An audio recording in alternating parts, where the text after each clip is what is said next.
دیکھیے اب تک آپ یہ نمازیں پڑھتے آ رہے ہیں، لیکن آپ کو یہ نہیں پتا کہ یہ کوئی کام کرتے کیوں ہے، کہاں لکھا ہوا ہے، کیا کہا گیا ہے اس کے بارے میں۔ 4 فرض۔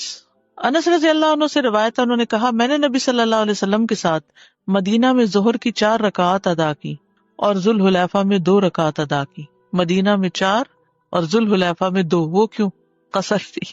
میں نے سوچا شاید آپ یہ سوچ رہے ہوں کہ کسی شہر میں کم اور کسی میں زیادہ۔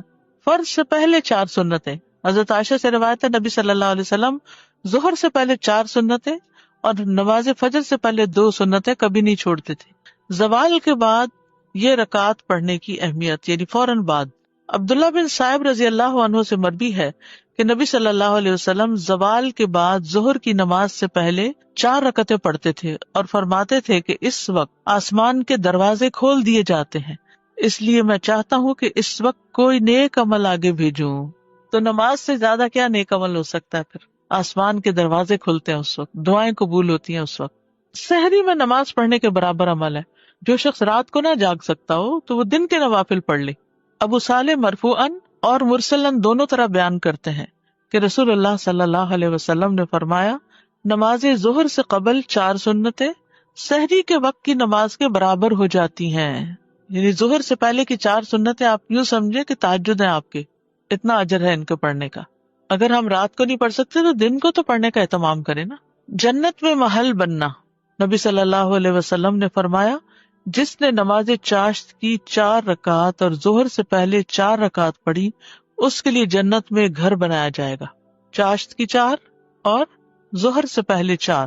پھر ہے فرض کے بعد 4 رکعات پڑھنے کا جواز اور اس کی فضیلت، یعنی ظہر کی سنتیں ہو گئی فرضوں سے پہلے، پھر فرض پڑھے، فرض کے بعد کیا پڑھیں گے؟ 4 اور رکعتیں۔ نبی صلی اللہ علیہ وسلم نے فرمایا جس نے نماز چاشت کی 4 رکعات اور ظہر سے پہلے 4 رکعات پڑھی اس کے لیے جنت میں گھر بنایا جائے گا۔ ام حبیبہ کہتی ہیں کہ رسول اللہ صلی اللہ علیہ وسلم نے فرمایا جو شخص ظہر سے پہلے 4 رکعات اور اس کے بعد کی 4 رکعات کی پابندی کرے گا وہ آگ پر حرام کر دیا جائے گا۔ ظہر کے بعد کیا پڑھتے ہیں عام طور پر لوگ؟ 2 سنت مؤکدہ پڑھتے ہیں اور 2 نفل پڑھتے ہیں بیسیکلی نفل یا سنت ایک ہی چیز ہے۔ اس حدیث میں ظہر سے پہلے بھی 4 رکعات کا ذکر ہے اور اس کے بعد بھی، ٹھیک ہے۔ اور بچپن سے یہ پڑھتے آ رہے ہیں نا 12 رکعتیں ظہر کی، ٹھیک ہے نا۔ لیکن اگر کوئی آخری 2 رکعتیں نہیں بھی پڑھتا اور صرف 12 بنانے کے لیے ظہر کی 6 رکعتیں صرف سنت پڑھتا ہے تو بھی کافی ہے۔ اور اس میں کوئی شک و شبہ نہیں کہ 4 رکعت 2 رکعت سے زیادہ کامل ہے، یعنی اگرچہ اجازت ہے 2 پڑھنے کی بھی لیکن 4 بہتر ہے۔ اگر انسان ظہر کے بعد 4 رکعت ادا کرے تو یہ زیادہ افضل ہے ظہر کے بعد۔ اگر وہ ظہر کے بعد کی 2 رکعت اور ظہر سے پہلے کی 4 رکعت کی حفاظت کرے تو اس طرح وہ سنت مؤکدہ کو ادا کرنے والا ہوگا۔ یہ وہ رکعت ہیں کہ جو ان کی ہمیشہ حفاظت کرے گا اس کے لیے جنت میں گھر بنایا جائے گا۔ اسی میں یہ بھی ہے کہ جو آدمی ظہر سے پہلے 4 رکعت اور بعد میں 4 رکعت پر دوام کرے گا اس پر آگ حرام کر دی جائے گی۔ بس یہ حدیث ظہر سے پہلے کی 4 رکعت اور اس کے بعد کی 4 رکعت پر فضیلت کرتی ہے۔ کون سی حدیث ہے؟ جو ان کی حفاظت کرے گا اس کے لیے جنت میں گھر بنا دیا جائے گا۔ فرض سے پہلے اور بعد میں 2 رکعت پڑھنے کا جواز بھی ہے، 4 کی بجائے 2 بھی پڑھ سکتے ہیں، 2 پہلے 2 بعد میں۔ ایک صورت کیا ہے؟ 4 پہلے 4 بعد میں۔ کس کے بعد میں؟ ظہر کے فرض کے بعد میں۔ اور ایک کیا ہے؟ 2 پہلے 2 بعد میں۔ عبداللہ بن عمر رضی اللہ عنہما سے روایت ہے انہوں نے کہا میں نے رسول اللہ صلی اللہ علیہ وسلم کے ساتھ ظہر سے پہلے 2 رکعتیں ظہر کے بعد 2 رکعتیں ادا کی ہیں۔ سنتوں کو 2 کر کے پڑھنا۔ ابن عمر رضی اللہ عنہما سے روایت ہے کہ نبی صلی اللہ علیہ وسلم نے فرمایا رات اور دن کی نماز 2 رکعت ہے۔ سنتوں میں لمبا قیام کرنا۔ آپ ظہر کی نماز سے پہلے 4 رکعتیں پڑھتے تھے، ان میں لمبا قیام کرتے اور اچھے انداز میں رکوع سجدے کرتے تھے۔ اب ظہر کی سنتیں ہو گئی، کیا صورتیں ہیں اس کی 2؟ اس کا فائدہ بتا دیجئے۔ جو 4 پہلے اور 4 بعد میں پڑھتا ہے آگ حرام اس پر، اور جو شخص 4 پہلے پڑھتا ہے 2 بعد میں پڑھتا ہے along with other فجر اور مغرب عشاء کی سنتوں کے ساتھ ٹوٹل 12 کر کے، اس کی جنت واجب۔ ایک جنت کو واجب کر رہی ہے چیز اور ایک آگ سے بچا رہی۔ عصر کی رکعات کی تعداد، عصر کی نماز اب 4 فرض۔ صائب بن یزید سے مروی ہے، وہ کہتے ہیں کہ ظہر اور عصر کی نماز 2 رکعت فرض کی گئی تھی تو صحابہ ظہر کے بعد 2 رکعت اور عصر کے بعد 2 رکعت ادا کرتے تھے. جب ظہر اور عصر کی نماز 2 رکعت تھی نا تو صحابہ کیا کرتے تھے؟ ظہر کے بعد بھی 2 رکعت پڑھتے تھے اور عصر کے بعد بھی 2 رکعتیں پڑھا کرتے تھے. اتنی بات سمجھ آ گئی؟ اوکے. پھر ان پر ظہر کی 4 رکعت اور عصر کی 4 رکعت فرض کر دی گئی. یہ پیچھے بھی گزر چکی ہے نا بات. جب ان پر 4 رکعتیں فرض کر دی گئی تو انہوں نے 2 نفل رکعتیں پڑھنی چھوڑ دی. عصر کے بعد کے 2 نفل چھوڑ دیے. فرض سے پہلے 4 رکعت کی فضیلت. فرض سے پہلے 4 رکعت کی فضیلت. یہ کون سے فرض ہیں؟ عصر کے. ابن عمر سے مروی ہے، انہوں نے کہا کہ رسول اللہ صلی اللہ علیہ وسلم نے فرمایا، اللہ اس شخص پر رحم فرمائے جو عصر سے پہلے 4 رکعتیں پڑھے. عصر سے پہلے 4 رکعتیں پڑھنے والے کے لیے کیا ہے؟ اللہ کی رحمت. جی. عصر کے بعد چھوٹی ہوئی نماز پڑھنے کا جواز. کون سی نماز چھوٹی ہوئی؟ جو ظہر کی چھوٹ گئی تھی آپ کی. ٹھیک ہے، یہ بڑی دلچسپ حدیث ہے. قریب مولا ابن عباس سے مروی ہے کہ عبداللہ بن عباس رضی اللہ عنہما عبد الرحمن بن اظہر اور مسور بن مخرمہ نے انہیں نبی صلی اللہ علیہ وسلم کی زوجہ حضرت عائشہ کی خدمت میں بھیجا. قریب جو ہے یہ ابن عباس کے آزاد کردہ غلام ہے. ٹھیک ہے، تو عبداللہ بن عباس، عبد الرحمن بن اظہر اور مسور بن مخرمہ نے 3 لوگوں نے مل کے ابن عباس کے غلام قریب کو کہاں بھیجا؟ نبی صلی اللہ علیہ وسلم کی زوجہ حضرت عائشہ کی خدمت میں بھیجا اور کہا کہ انہیں ہم سب کی طرف سے سلام کہنا. اب ادب سیکھیے. جب ہم کسی کو میسج بھیجتے ہیں نا، کہ جاؤ میری طرف سے یہ کہہ دو، کہ جا کے انہیں پہلے سلام کرنا، ہمارا سلام دینا. اس سے بھی پتہ چلتا ہے کہ سلام بھجوایا جا سکتا ہے. اور ان سے عصر کے بعد 2 رکعتوں کا مسئلہ پوچھنا اور کہنا کہ ہمیں معلوم ہوا ہے کہ آپ یہ رکعتیں پڑھتی ہیں، جبکہ ہمیں یہ بات پہنچی ہے کہ رسول اللہ صلی اللہ علیہ وسلم نے ان سے منع فرمایا کہ عصر کے بعد اب 2 رکعتیں نہیں ہیں، آپ کیوں پڑھتی ہیں یہ؟ چنانچہ میں، یعنی قریب کہتے ہیں، ان کی خدمت میں حاضر ہوا اور وہ سب بات پہنچائی جو انہوں نے مجھ سے کہی تھی. تو عائشہ رضی اللہ عنہا نے کہا کہ جاؤ ام سلمہ سے معلوم کرو. خود جواب نہیں دیا، کیا کہا؟ ام سلمہ سے معلوم کرو. میں ان حضرات کے پاس واپس آیا. انہوں نے بھیجا تھا کس کے پاس؟ حضرت. یہ خود سے نہیں آگے چل پڑے، واپس گئے اور ان کا جواب بتایا. تو انہوں نے مجھے ام سلمہ کی خدمت میں بھیج دیا رضی اللہ تعالی عنہ، اس بات کے ساتھ جو انہوں نے مجھے حضرت عائشہ رضی اللہ عنہ سے پوچھنے کے متعلق کہی تھی. ام سلمہ نے جواب دیا کہ میں نے اللہ کے رسول کو سنا تھا کہ آپ عصر کے بعد نماز سے منع فرماتے تھے، لیکن میں نے آپ کو 2 رکعتیں پڑھتے ہوئے پایا. ایک دن آپ عصر کی نماز پڑھا کر تشریف لائے اور میرے ہاں انصار کے قبیلہ بنی حرام کی کچھ عورتیں بیٹھی تھی. آپ نے یہ رکعتیں پڑھی تو میں نے خادمہ کو آپ کے پاس بھیجا. میں نے اس سے کہا کہ جا کر آپ کے پاس کھڑی ہو جانا اور کہنا کہ ام سلمہ پوچھتی ہیں کہ اللہ کے رسول، میں نے آپ کو سنا ہے کہ آپ ان سے منع فرماتے ہیں اور میں آپ کو دیکھتی ہوں کہ آپ انہیں پڑھ رہے ہیں. وہ خود کیوں نہیں گئی پوچھنے؟ کیونکہ ان کے پاس خواتین بیٹھی تھی. ڈیلیگیٹ کر دیا انہوں نے کہا. یعنی اگر آپ کے پاس مہمان بیٹھے ہوں تو آپ کسی بچے کو یا کسی اور کو کوئی کام دے کے بھیج دیں، نہ کہ ہر چیز پہ خود ہی اٹھ جائیں. یہ بھی ایک ادب ہے. بعض لوگ تو اپنے بچے پکڑا کے خود نکل جاتے ہیں. اگر آپ اپنے ہاتھ سے اشارہ فرما دیں تو ان سے ذرا دور ہو جانا. خادمہ کو یہ بھی سمجھایا کہ اگر آپ منع کریں تو دور ہو جانا. چنانچہ خادمہ نے ایسے ہی کیا، یعنی وہ جا کے کھڑی ہوئی. پوچھا، آپ نے اپنے ہاتھ سے اشارہ کیا تو پیچھے ہٹ گئی. جب آپ صلی اللہ علیہ وسلم فارغ ہوئے تو فرمایا، اے بنت ابی امیہ، یہ حضرت سلمہ کے والد کا نام ہے نا، ابو امیہ، تم نے عصر کے بعد کی ان 2 رکعتوں کے متعلق پوچھا ہے تو بات یہ ہے کہ میرے پاس قبیلہ عبد القیس کے کچھ لوگ اپنی قوم کا اسلام لے کر آئے، یعنی مسلمان ہو کر آئے، اور انہوں نے مجھے ظہر کے بعد کی 2 رکعتوں سے مشغول کر دیا. انہوں نے مجھے ظہر کے بعد کی رکعتوں سے مشغول کر دیا. تو یہ 2 رکعتیں وہ ہیں. ادب سے زندگی، مینر سے زندگی خوبصورت ہو جاتی، تعلقات اچھے ہو جاتے ہیں. ہر کوئی اپنی حد میں ہے، کسی کی نماز میں خلل نہیں ڈال رہا اور کسی کے دائرے میں داخل نہیں ہو رہا، اور اپنے پاس سے جواب نہیں دیا. اور حضرت ام سلمہ نے پوری وضاحت کی کہ کیا ہوا، وہ 2 رکعتیں کیوں پڑھی تھی. اب حضرت عائشہ نے جواب نہیں دیا تو اس سے بھی یہ پتا چلتا ہے کہ ہو سکتا ہے وہ بھی اپنی کوئی قضا سنت پڑھ رہی ہوں. اس میں آپ دیکھیے، عبادات ہوں یا احکامات ہوں یا بتانے کا انداز، اس میں ویرائٹی بڑی ہے. مونوٹنس نہیں ہے آپ صلی اللہ علیہ وسلم کا انداز. یعنی آپ کبھی ایک نام سے پکارتے ہیں، کبھی دوسرے نام سے پکارتے ہیں، کبھی ایک دعا پڑھتے ہیں، کبھی دوسری دعا پڑھتے ہیں. تو اس سے انسان غفلت کا شکار نہیں ہوتا، انسان کی جو فضیلت ہے نا وہ اس کے عقل کے استعمال پر ہے. جہاں عقل کی کمی ہوئی وہاں اس کا مقام گرا. اور یہ ادب آداب جو ہے ان کا لحاظ رکھنا عقل مند ہونے کی نشانی ہے. بے ادب بے نصیب. اور حضرت عائشہ کو اس بات کا پتا ہوگا, یہ ڈسکس ہوئی ہوگی کہ حضرت ام سلمہ اس وقت زیادہ بہتر پوزیشن میں ہے کہ بات پوری سمجھا دے. اور ویسے بھی ام سلمہ رضی اللہ عنہا بھی بڑی فقیہہ خاتون تھی. امام ابن القیم نے لکھا کہ اگر ان کے فتاوی کو اکٹھا کیا جائے تو کتاب بن جائے. بعض اوقات خادموں کا یہی کام ہوتا ہے نا کہ وہ بے سمجھ ہوتے ہیں اور ایک بات جو مالک نے کہی وہ بے وجہ دہرائے چلے جاتے ہیں, تو وہ بھی ادب ساتھ سکھا کے بھیجا. اس سے تربیت کا پتہ چلتا ہے. سنن ابی داؤد 1275 ہے حدیث کا نمبر. تو عصر کی نماز کتنی ہوئی؟ 4 سنت غیر مؤکدہ. فائدہ کیا ہے اگر کوئی پڑھے تو؟ جی اللہ کی رحمت ہوگی اس پر. یاد رکھیے کہ اگر آپ 4 نہیں بھی پڑھ سکتے نا, مسجد میں ہے, اذان ہو گئی ہے, تو اذان کے بعد 2 رکعتیں بھی پڑھ سکتے ہیں. عصر کی اذان کے بعد 2 رکعتیں پڑھ کے بھی آپ امام کے ساتھ شریک ہو سکتے ہیں. مغرب کی رکعات کی تعداد 3 فرض. عبید اللہ بن عبداللہ بن عمر نے خبر دی کہ ان کے والد نے کہا رسول اللہ صلی اللہ علیہ وسلم نے مزدلفہ میں مغرب اور عشاء کی نمازیں جمع کی. ان دونوں کے درمیان کوئی نفل نماز نہ تھی. آپ نے مغرب کی 3 رکعتیں ادا کی اور عشاء کی 2 رکعتیں ادا کی. اس سے کیا پتا چلتا ہے کہ 3 کو 2 نہیں کیا, 3 ہی پڑھی. فرض سے پہلے 2 سنتیں. عبداللہ مزنی رضی اللہ عنہ سے روایت ہے کہ نبی صلی اللہ علیہ وسلم نے فرمایا مغرب سے پہلے 2 رکعتیں ادا کرو. تیسری مرتبہ فرمایا جو چاہے پڑھے.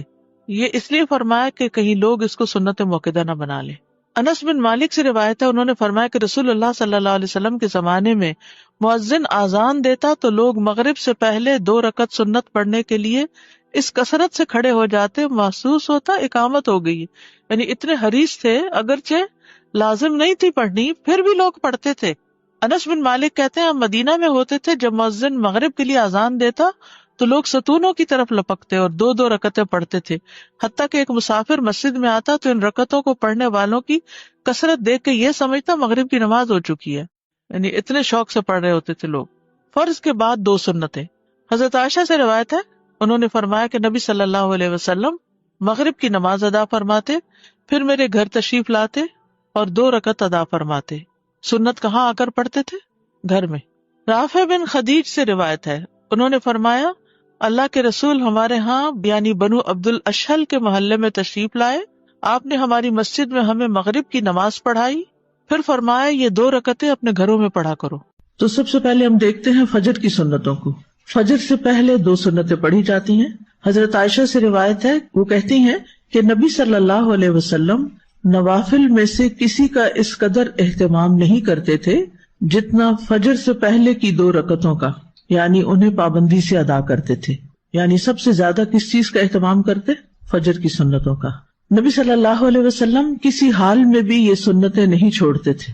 قابوس اپنے والد سے روایت کرتے ہیں, انہوں نے کہا کہ میرے والد نے ایک عورت کو عائشہ رضی اللہ تعالی عنہا کی طرف بھیجا تاکہ وہ ان سے سوال کرے کہ کون سی نماز رسول اللہ صلی اللہ علیہ وسلم کو زیادہ محبوب تھی, یعنی آپ پسند کرتے تھے, یعنی جس پر آپ ہمیشگی کرتے تھے, کبھی بھی آپ اس کو نہیں چھوڑتے تھے.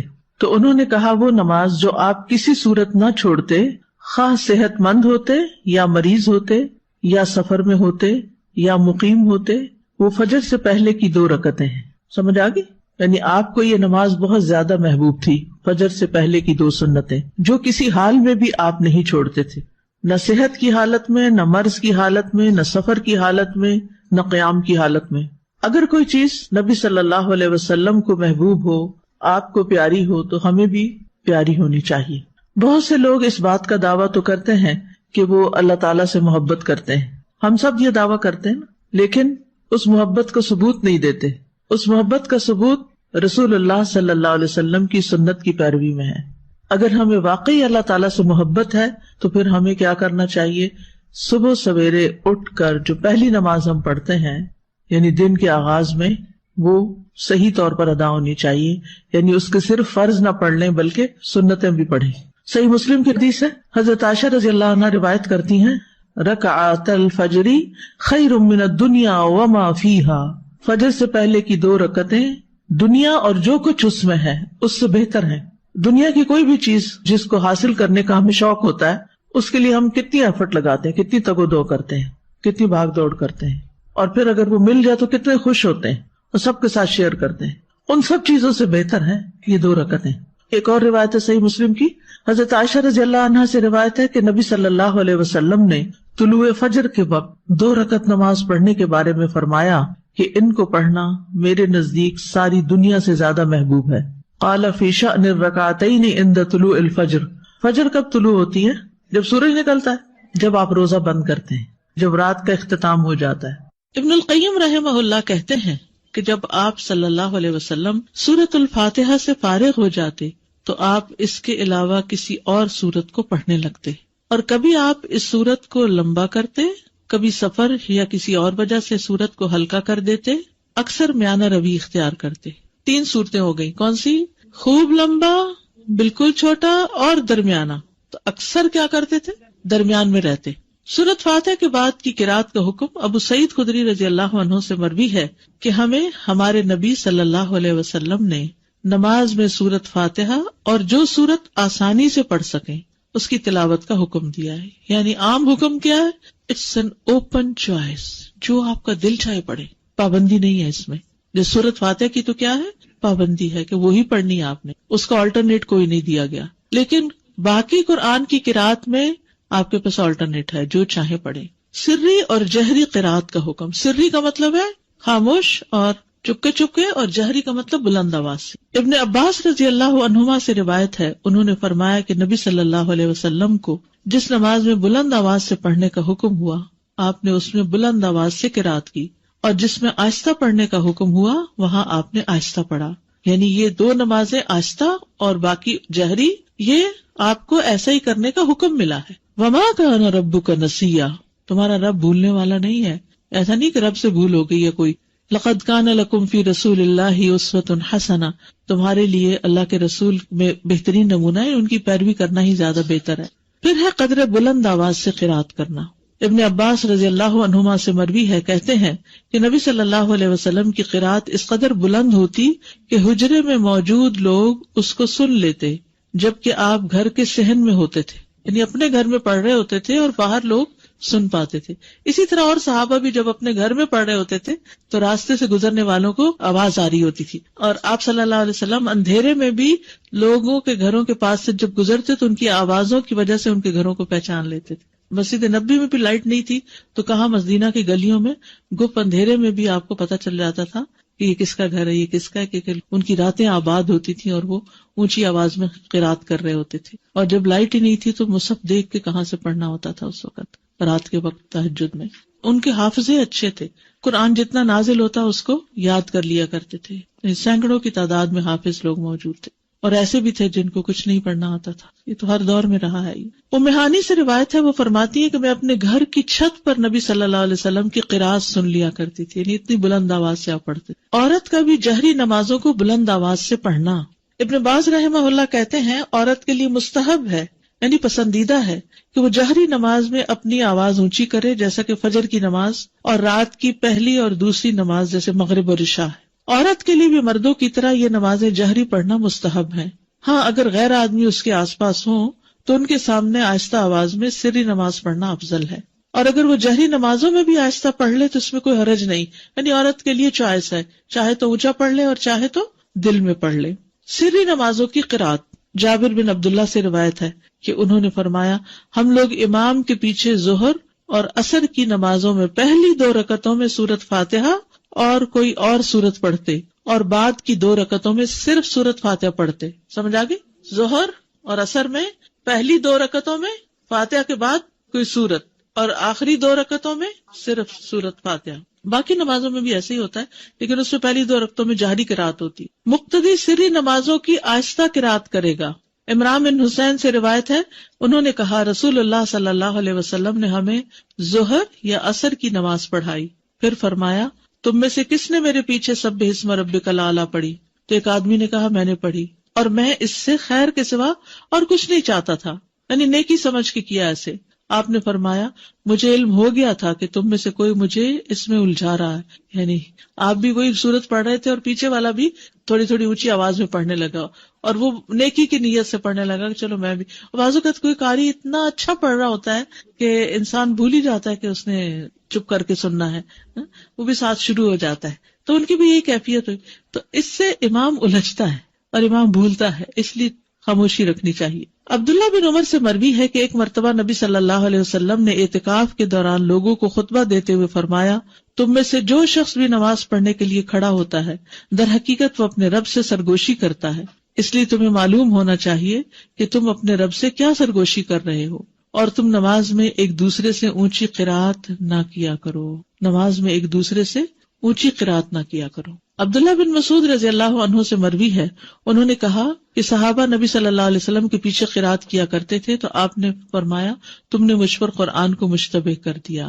یہ پچھلی حدیث ہے نا کہ ایک دوسرے سے اونچی قرات نہ کیا کرو. اس کا مطلب یہ ہے کہ اگر کچھ لوگ اپنی اپنی نماز بھی پڑھ رہے ہیں، جیسے سنت وغیرہ پڑھ رہے ہیں، تو اس میں اتنی اونچی آواز سے نہ پڑھے کہ جو پاس کھڑا ہے وہ ڈسٹرب ہو جائے. کئی لوگ امام کے پیچھے بھی آہستہ آہستہ اونچا پڑھتے ہیں، وہ دوسرے کو خلل میں ڈال دیتے ہیں. تو اتنی بس آواز ہو کہ آپ خود ہی سن سکیں، دوسرا ڈسٹرب نہیں ہونا چاہیے. اگر فرض نماز میں ہم غلطی سے آخری 2 رکعت میں بھی کوئی سورت پڑھ لیں، کوئی حرج نہیں. آرڈر امپورٹنٹ ہے، ضروری نہیں. ضروری نہیں. اچھا ہے اگر ہو، لیکن اگر یاد نہ رہے تو حرج نہیں. جو قرآن نماز میں پڑھا جاتا ہے وہ زیادہ افضل ہوتا ہے، زیادہ باعث اجر ہے بنسبت اس کے کہ جو خالی ہم مصحف لے کے بیٹھ کے پڑھتے ہیں. یعنی نماز کے اندر جو ہم تلاوت کرتے ہیں وہ افضل ہے. الذین آتیناہم الکتاب یتلونہ حق تلاوتہ اولئک یؤمنون بہ ومن یکفر بہ فاولئک ھم الخاسرون.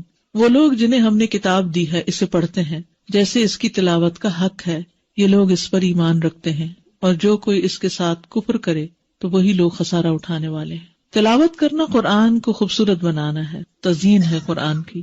براء ابن عازب سے روایت ہے، کہتے ہیں کہ رسول اللہ صلی اللہ علیہ وسلم نے فرمایا زینوا القرآن، قرآن کو زینت بخشو باصواتکم، اپنی آوازوں سے. سبحان اللہ، ہر چیز کو بیوٹیفائی کرتے ہیں نا.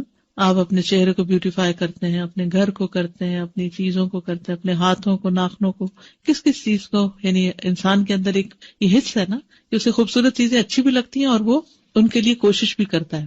اب جو چیزیں تو نظر آتی ہیں ان کو تو آپ اپنے ہاتھوں سے کچھ اوپر لگا کے کچھ کر کے خوبصورت بناتے ہیں، لیکن قرآن کو آپ کیسے خوبصورت بناتے ہیں؟ زینت بخشتے ہیں اس کو خوبصورت آواز سے پڑھ کے، عمدہ طریقے سے پڑھ کے.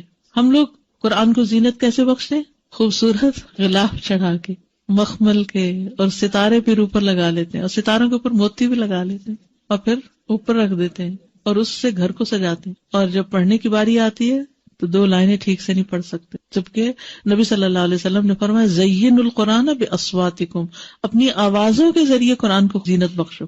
ہر انسان کے اندر اچھی آواز سننے کا ایک ذوق پایا جاتا ہے، اور آوازیں انسان کے دل پر اثر انداز ہوتی ہیں. گانا لوگ کیوں پسند کرتے ہیں؟ اگرچہ الفاظ اس کے گھٹیا بھی ہوتے ہیں اور لوگوں کو اس گانے کے